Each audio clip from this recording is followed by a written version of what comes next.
Okay, welcome to the Space Engineer's Beginner's Guide for 2023 and beyond. This is the Start menu. Ignore all this, and focus on the menu. New Game is where you want to start. So in New Game, you can go to Custom Game, and these are all your different scenarios. At the bottom, we have the star system. That's the one you want to start with for learning off. This is the name of your file. This is the description you can give it. You can choose Creative or Survival. We're going to go Survival because this is a survival training tutorial. We're going to play in offline mode, but you can play with friends. This is where you add mods. We're not going to add mods today, and this is the advanced settings. I would recommend for your first go, turn off progression, because that will allow you to build any block without having to fulfill prerequisites. And then click Start. If you started a game, you can click Continue Game. This is where you choose where you're going to start, or where you're going to respawn. You have a choice of places to start: Mars, Earth-like, Titan, the Moon, Alien Planet, Europa, Pertam, Space Pod, or just your space suit. So our Triton has oxygen. It is very cold, but it's got a lot of ice around, but you will die if you run out of energy. We have Mars. There's no oxygen on Mars. It's lower gravity, so it's easy to fly, but you've got no oxygen and very little ice. We have Titan, which is a moon with plenty of ice, very low gravity, but it's also got no oxygen and it's very, very cold. So you need energy and you constantly need O2. The moon is also like Titan. Europa is also like Titan. You have the alien planet, which is extremely high G, so it's harder to fly, hurts more when you fall, and it has no oxygen. So you need O2. Pertam has even lower oxygen, higher gravity, and less ice, so that's an even harder start. So we recommend you start on Earth-like. To start, click Earth-like, click Respawn, and you will appear in your drop pod. You can press V to go into external view and Alt to look around. And what you want to be looking around for is any signs of ice. Now, we're kind of landing in the mountains here, so we're probably not going to get a very smooth landing, and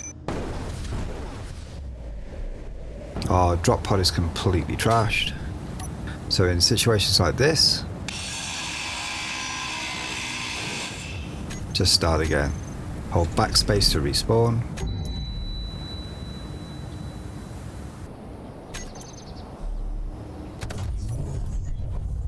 Now this looks like it's going to be a smooth start. I'm not seeing any signs of an ice lake around here, so we may struggle for water, which you need for fuel and oxygen. Now those white patches on the ground, they're ores. So we are in a good location to find several ores. Right, so once you've landed and your landing is locked, or you're in a position that you're happy to start with, the first thing you need to do is start looking at what's on your pod. This is your survival kit. This is where you can refuel your energy and hydrogen. Just press F on the screen and it will refuel your energy. In the bottom left hand corner of the screen you have your status meters. The first one is health, then oxygen, then power, and then your hydrogen. Your health, if it goes down to 0, you die, and then you respawn at your survival kit. Your O2, if that goes down, then your health will start going down.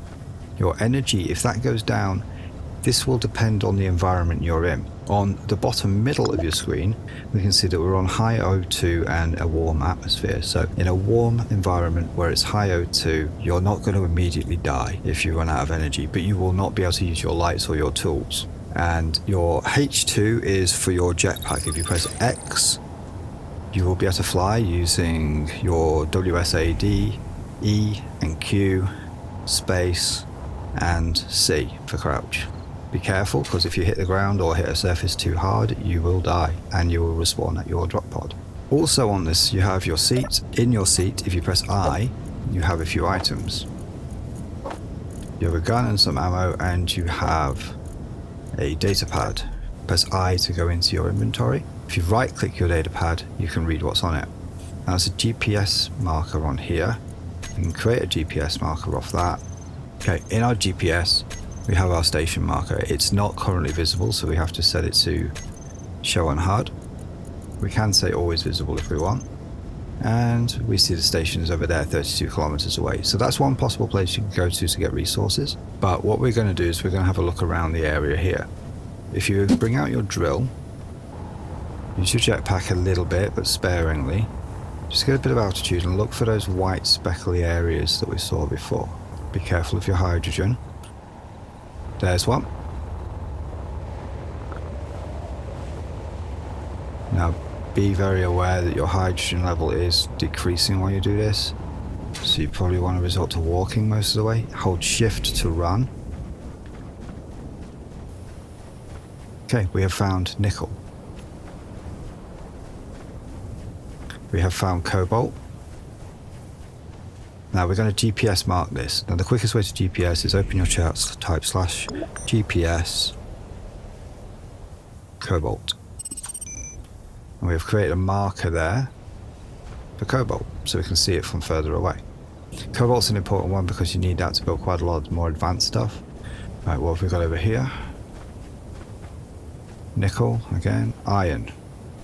Iron is the most important one because you need iron to build nearly anything. So iron is under this patch here. Okay, so we have found iron and cobalt. They're our main ones. Where's our drop pod? Now, a quick way to get back to your drop pod. Now, if you happen to die and you end up back at your drop pod, you'll see your body location. Now, my antenna signal is too small. We couldn't find our drop pod before, so one thing I'd recommend you do is access your pod, go into the control panel, find the antenna, and increase its radius. Your suit antenna has a short range. This antenna has a longer range, up to 50 kilometers. And if you stray outside of its range, you will lose its marker. Now, normally your respawn pod will have its own marker, so you won't need to worry about that at first, but for future bases that you build, you will need to have some kind of a GPS marker, or if it's a movable thing like a ship, you want an antenna. Your body location will show you where your backpack is. Retrieve all of the items from your backpack. You can hold shift and just click to pull everything out. And this way you don't keep losing stuff. To equate yourself with this drop pod properly, we have some thrusters on here. We have our survival kit. The survival kit also doubles up as an assembler, so it can make stuff. So to make stuff in here, you need to first get some stone. You can get stone by drilling into the ground. Now when you drill, you'll create little blobs of stone, iron, or whatever you're drilling into. Press F while you're looking at them to pick them up. If you hold F while you're drilling, you'll pick up most of what you're drilling. Now you'll notice there's a little bar above your toolbar at the bottom. That shows your backpack space. When that's full, you're full and you can't pick any more up. Now we're drilling sand right now, which means it's not going to be very efficient. It's going to take a long time to get the stone you want. But once you get below the sand and into stone, that becomes a lot easier. Full. Okay, once your inventory is full, jetpack out your hole. I would advise making your hole slightly less steep than that, because if you run out of hydrogen, you're going to find yourself having to dig your way out. Now, if you hold Alt and middle click, you will deposit all of your stone into your survival kit. If your survival kit reaches maximum capacity, you'll still have some stone in your own inventory. Now, once you've got stone into your survival kit, you need to go into production. Make sure you're on survival kit, and there's all the red things there you can't make, but this you can. So you can queue up 1 ingot of gravel, and doing that has a byproduct. You produce iron, nickel, and silicon. So what we want to do is we want to process all of our stone to make these, which are our core building materials. So go back to production. Now, if you hold Control and click, you make 10. If you hold Shift and click, you make 100. If you hold Control and Shift and click, you make 1,000. So queue up a few thousand, and it will keep plowing through until you run out of stone. Once you've run out of stone, production will pause until you have more stone. So now you need to just get back to mining. Once you've built up a reasonable amount of this stuff, you can go into production, and now you'll see these other things are available. And the requirements for each of these is listed in the middle. So you'll see, to make a computer, you need to have some iron and some silicon. You need to have iron for construction components. You'll notice that iron is a common component in most of these things, so you can see why iron is so important. We're going to queue up, say, 10 steel plates. They will appear in survival kit's inventory. Right, we've got those. We can put them in our inventory. And now to start building, on your toolbar at the bottom you have all of the different blocks. Now you have multiple toolbars. There's toolbar 1. If you hold down control and press number 2, 3, 4, 5, 6 and so on, you can scroll through your different toolbars. Now to populate your toolbar, press G. If you have progression mode enabled, you will see that certain blocks are unlocked behind others. For learning, we've turned off progression mode for the moment, so you have access to everything. But if you wanted to make the game a little bit more difficult and more progression based, you can turn progression mode back on and have access to this tiered system. To add something to your toolbar, so let's say in toolbar 2 we wanted to add a battery, click and drag it down to toolbar 2. So we want to build something with light armor blocks. So light armor blocks, press number 4 and you'll get a light armor block. By default that will be the large grid version. Now you'll notice this is much bigger than the blocks built on your drop pod. Your drop pod is the small grid size. If you point your block at something small grid, it will select the small grid version automatically. And to get back to the large grid, so if you accidentally did this, to get back to the large grid, press number 4 again. Okay. Now when you first place a block, you'll place down a frame, a low build version of that block. You'll notice that when you point your welder at it, on the right hand side it's saying you need 25 steel plates to finish this off, and it's in phases. So the first 20 steel plates at the bottom of that graph are to make the block functional, and the last 5 steel plates are to add some extra durability to that. And we've run out, so we're going to create some more. So let's go into production and create another 10, 20. So this is the cycle you're going: mine, build. This is a situation you may come across occasionally. We've asked for steel plate, but it's not producing steel plate. And that's because we're producing the gravel first. So there is a production queue in place. We could take the steel plate and move it into the front of the queue and make those. And if it runs out of the materials to make the steel plate, it will start going back to making gravel again. So be aware of your production queues. So welding this block back up, you'll see we reach the functional state first, and then the fully built state.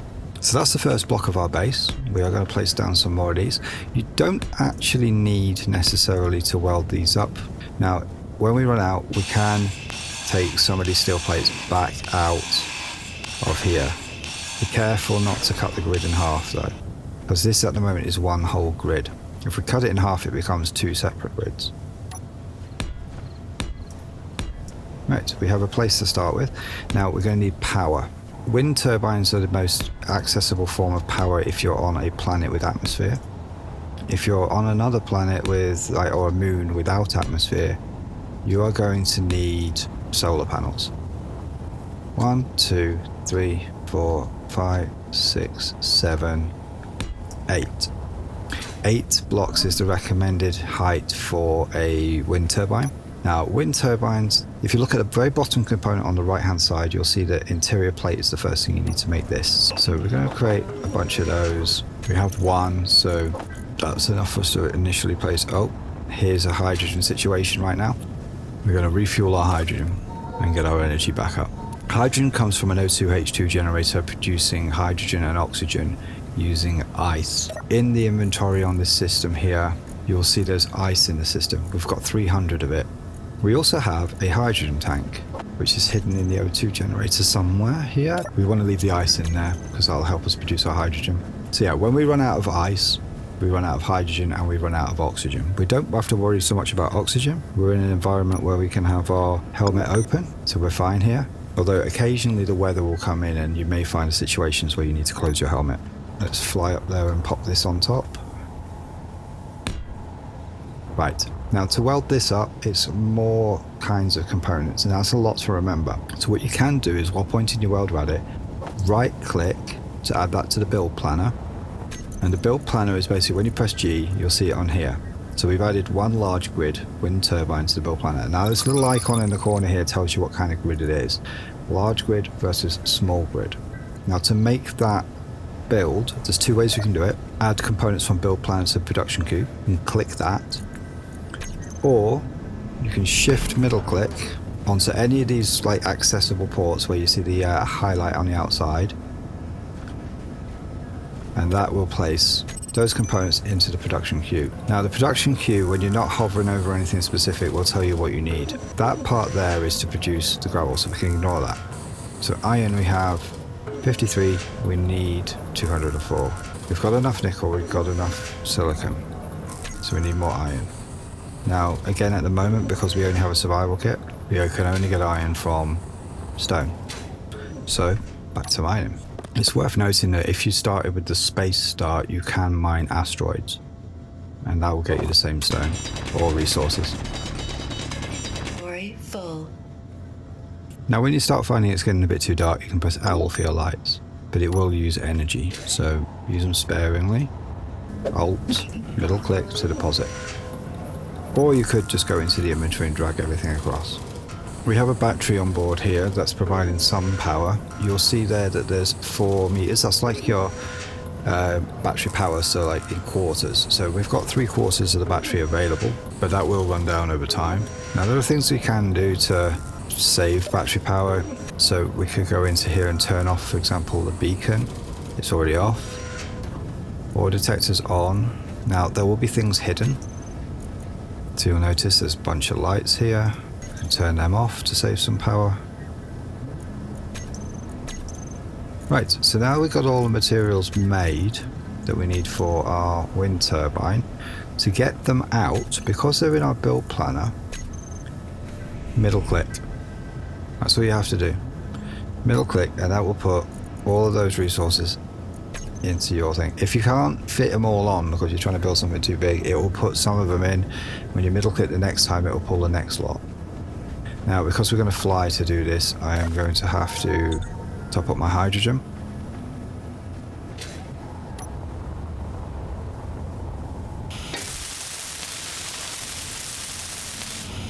Okay. Now the reason why we place that 8 blocks off the ground is because it's maximum efficiency when you've got an 8 block gap between wind turbines and anything else that's in line. So you can put wind turbines like underneath wind turbines, sort of pointing out sideways. But for now this one will do. The next thing we need to think about is production. So at the moment we are using our survival kit to produce. It's slow at refining and it can't make all components. Now luckily these are on your toolbar already. We need a basic refinery and a basic assembler. Looking at these blocks, the basic refinery, you pay attention to how they connect. So the basic refinery has 2 ports, one on each side, no ports on the bottom, no ports on the top. So when you're placing it down, consider how that's going to work with your build. Using your insert, delete, home, end, page up, page down keys, you can move them. So this is delete, page down, so delete, page down, home, end, insert, page up. You can bring those up on your UI. These will probably be up there for you, but you can put control hints up and rotation hints. So you'll notice there, it tells you what keys to press to rotate it. We need to place this in a way that we can connect on both sides. So we leave a space, so not there, we put it there. And we need a steel plate. This is another way to queue up things. Middle click right now while you're holding the block. Now bear in mind, if that block's available in small grid, when you point it at this, you may need to press the toolbar number again to get the large grid version. You'll see it on the right hand side, which version's selected. That's basically added that to the build planner now. So I can empty my hands now and then go shift middle click to put those things into production. Or I could have just gone into here and said add components to production queue. Shift middle click's easier. So I middle click there to get the first parts of the component so I can at least place this block down. Again, paying attention to those yellow access ports. We need to place them so there is a space, so we've got room on both sides. The reason why these yellow access ports are so important is because each thing you build can pass components, ores, ingots and so on between each other to other blocks. So we have a refinery over here. That refinery will turn raw materials into ingots. The ingots can then go into the assembler, which can then turn those into components, and then we can build with those components. So for those materials to pass between them, these yellow access ports must be either touching or connected together via some sort of conveyor line.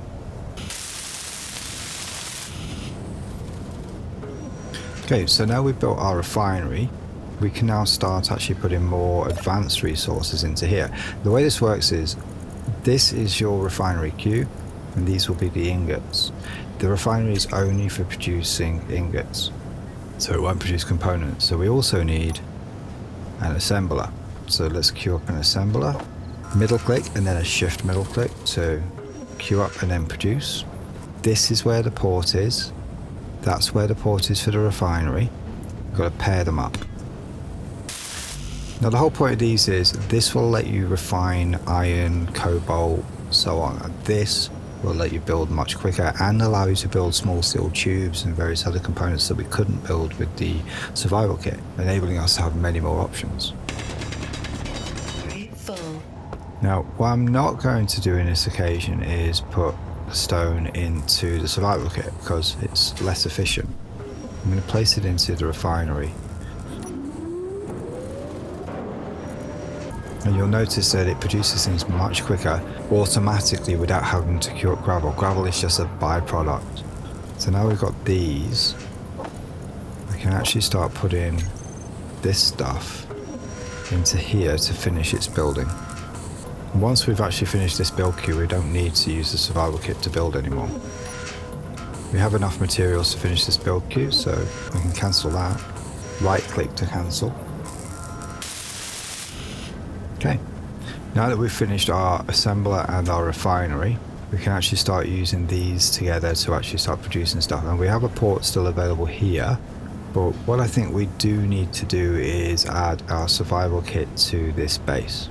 G survival kit, we can put it over there because we don't need another one of them. We're going to place it like that. Now we need a steel plate to build that, so best way to do this is middle click to put it on our build planner, shift middle click to put it into production. Now there are no resources available in here at the moment other than what we already used, so let's take out whatever we have left in here. We don't need the gravel, we'll leave that behind. That was Alt middle click to deposit, and middle click to pull out the resources we need for our survival kit. I can't pull them all out. Now here's one of those situations where putting this on is going to cover up the only port we have, but you can access the port through it, so it's important to get the resources into this before you weld it up. One little tap puts the resources into this. Now the only thing we're missing is the medical components, and they need silver, but we have medical components in here. Now you've got to be careful at this point, because now that survival kit's gone, we have no respawn point here. That survival kit is your respawn point. So until this is welded up, we must not die. Okay, we have a port here that allows us to access everything, and we have our survival kit for refueling energy and health only at this point. It will not refuel our O2 or H2 because we do not have a generator for that here. Next thing we need to place on is an O2H2 generator. Now looking at the O2H2 generator, we can see that it has a port on the bottom, it has a port on the top, and it has two side ports, so plenty of options here. We can get a little bit more inventive if we want to, but I think, to be honest, a simple placement like side to side, so that will do just nicely. Now let's get what we need from the build planner there, put it into production. Now we've got different production units here, so our basic assembler and our survival kit. We are making the stuff that we need for this. Now we are short on iron ingots right now, so we're going to run out, so we need to start mining. But this time we have our iron marker. A few meters underground here there's iron, so if we crouch and right click our drill, we can get down to the iron without filling up our inventory and making a bigger hole. So somewhere around here, there it is, 14 meters down. Right, there we have iron, the pink stuff. So next thing we need to do is start drilling some of this. Pure iron will get you a lot more iron ingots than stone. Inventory full. Now ideally you'd make this hole so you could walk out. We're going to have to use some hydrogen to do this. In our situation we really do want to be conserving our ice, so therefore conserving oxygen and hydrogen, because we're in a desert and we've not identified any sources of ice yet. So that would be our next priority after we've got some sort of a base set up, getting ice. Now that we've deposited our iron, you'll be able to see here that in our refinery we have our raw iron being converted into iron ingots. And you'll notice you're getting a lot more iron from this. So use the raw materials wherever you can. So now that we've got everything we need, we can start producing our O2 generator. Now you're going to notice something happening here. That rhythm, that means that we're running out of power. So we need more wind turbines. Now the quickest way to add wind turbines on is to just place a block one block below and then stick a wind turbine on top of that.